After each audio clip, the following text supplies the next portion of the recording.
हनुमान जी महाराज को 3 तरह की माला समर्पित होती है।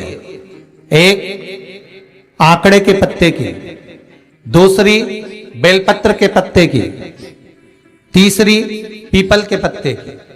ये 3 तरह की माला जब हनुमान जी महाराज को समर्पित होती है, जिस समय पर अगर व्यक्ति के जीवन में बहुत भारी रोग हो गया है, बहुत ज्यादा कष्ट हो गया है, कैंसर जैसी बीमारी भी अगर उसको घेर ली है और किडनी लीवर सब बेकार हो गया, तो निवेदन है पीपल के पत्ते की माला बनवाओ 108 पत्ते की, और हनुमान चालीसा का हर पत्ते पर स्मरण करिए महाराज।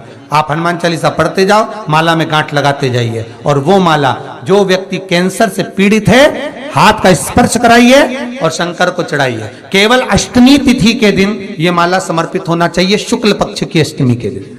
आप 2 या 3 अष्टमी को कर देखिए, अपने आप दवाई लगना प्रारंभ होगी, कैंसर जैसा रोग भी धीरे धीरे समाप्ति पर आएगा महाराज। पर करना शुक्ल पक्ष की अष्टमी को ही। महाराज कोई बच्चा एग्जाम में बैठ रहा है, सीए की पढ़ाई कर रहा है, कोई बहुत बड़े एग्जाम में बैठा, पास हो ही नहीं रहा, बहुत हार गया, बेलपत्री की माला चढ़ाई। पर बेलपत्र की जो माला है वो केवल प्रदोष पर चढ़ती है, श्री हनुमान जी महाराज। आप बेलपत्र की माला चढ़ाओ, 108 बेलपत्र आप श्री शिवाय नमस्तुभ्यम मंत्र का जाप कर कर गांठ लगाकर भगवान श्री हनुमान जी महाराज के सामने पहुंचकर माला को सीधी रखकर, जो व्यक्ति एग्जाम में बैठ रहा है, नौकरी के लिए, अन्य पढ़ाई के लिए, अगर कंपटीशन एग्जाम में भी बैठ रहा है, तो माला को हनुमान जी महाराज, और हनुमान जी कौन से होना चाहिए? पूर्वमुखी। हनुमान दक्षिण मुखी नहीं चाहिए, पूर्व में जिन हनुमान जी का मुख हो वो माला ऐसी समर्पित कर कर हनुमान चालीसा का पाठ कर कर 3 बार स्मरण कर कर माला श्री हनुमान जी को पहना दीजिए। ऐसा कोई एग्जाम नहीं जिसमें से आप निकल ना पाए महाराज, पर करना आपको पड़ेगा। प्रदोष का दिन होना चाहिए,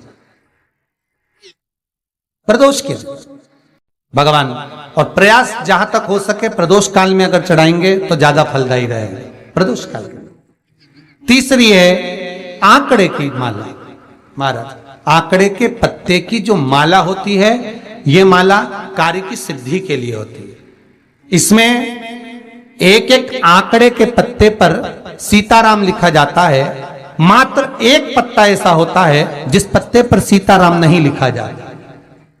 108 पत्ते में से एक पत्ता, बस उस पत्ते को हथेली में रखकर उल्टा हाथ आपको रखना है और अपनी कामना कर कर उस पत्ते को बांध देना है। ये जरूरी नहीं है कि 25 के बाद बांधो, 50 के बाद बांधो या 100 के बाद बांधो, आपकी मर्जी पड़े। उस खाली पत्ते को कहीं पर भी बांध दीजिए और उस माला को अपनी कामना कर कर श्री हनुमान जी महाराज को समर्पित कर दीजिए महाराज। इसके लिए कोई तिथि, कोई दिन, कोई वार निश्चित नहीं है।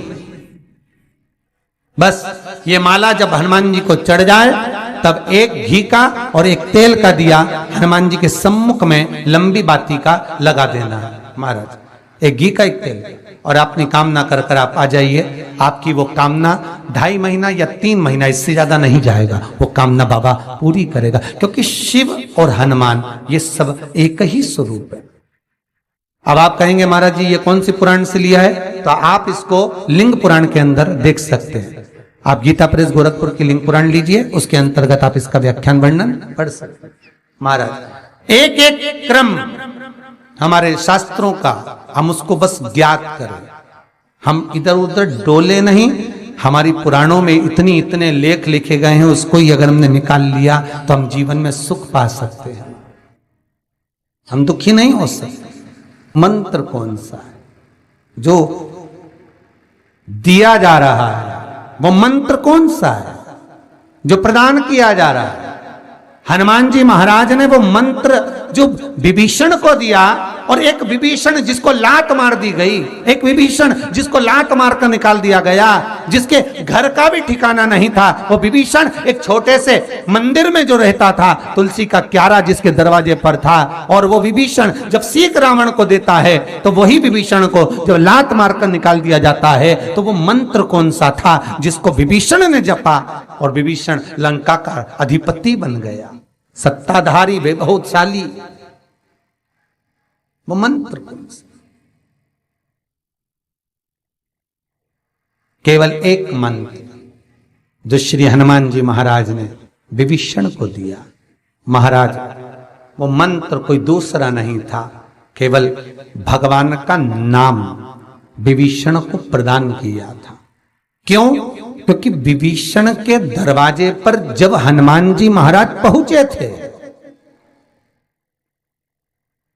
विभीषण के द्वार पर जब हनुमान जी महाराज पहुंचे तो विभीषण के दरवाजे पर जाकर क्या देखते हैं कि सब कुछ विभीषण के यहां पर है और विभीषण लगा हुआ है। कभी यहां पर प्रणाम करता है, कभी वहां प्रणाम करता है, कभी विभीषण यहां जाता है, यहां नमन करता है, कभी विभीषण वहां नमन करता है, कभी विभीषण इस स्थान पर जाता है। विभीषण यहां वहां डोल रहा है, ये हनुमान जी देख रहे हैं। घर में दिखाया तो वास्तु दोष है, क्या करें? पाइप तोड़वा के इधर का इधर कर दो, सीढ़ी तोड़वा के इधर कर दो। राशि में दिखवाया तो ग्रह दोष है। सारे दोष मनुष्य को नजर आते हैं और सब कुछ कर लेता है वो, पितृ दोष के लिए भी, वास्तु दोष के लिए भी, ग्रह दोष के लिए भी। पर मनुष्य को सारे दोष नजर आते हैं। जब दुख आता है बस एक दोष नजर नहीं आता अपने कर्मों का कि पहले क्या कर कर आया है।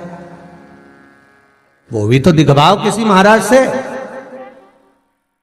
महाराज जी बोल देंगे पितृदोष है, महाराज जी कह देंगे वास्तु दोष है, महाराज जी कह देंगे ग्रह दोष है, महाराज जी कह देंगे ये दोष है। पर महाराज से एक दोष अपने को अपना छांटना है कि मेरे कर्म का दोष कौन सा है। मैंने पत्रिका दिखवाई, महाराज जी ने कहा वो भी करा, मैंने ये उन्होंने बताया वो भी करा, मैंने ये व्रत करा, मैंने वो उपास करा, पर अपने कर्म का दोष भी तो देखो कि दोष कौन सा है। दरवाजे भी बदल दिए, सीढ़ियां भी बदल दी, वास्तु शास्त्र वाले को बुलाकर घर भी बदल दिया, 50 बार मकान भी बदल दिया, सारे दोष हमने देखे, पर भीतर का दोष नहीं देख पाए कि हमारे कर्म का दोष क्या है। जो पूर्व में कर कर आए हो वो कर्म का भोग मनुष्य के शरीर में भोगना पड़ेगा। और मनुष्य के शरीर मिलता ही काय के लिए है? एक भगवान का भजन करो और दूसरा कर्म का भोग भोगो, इसके सिवाय है ही क्या?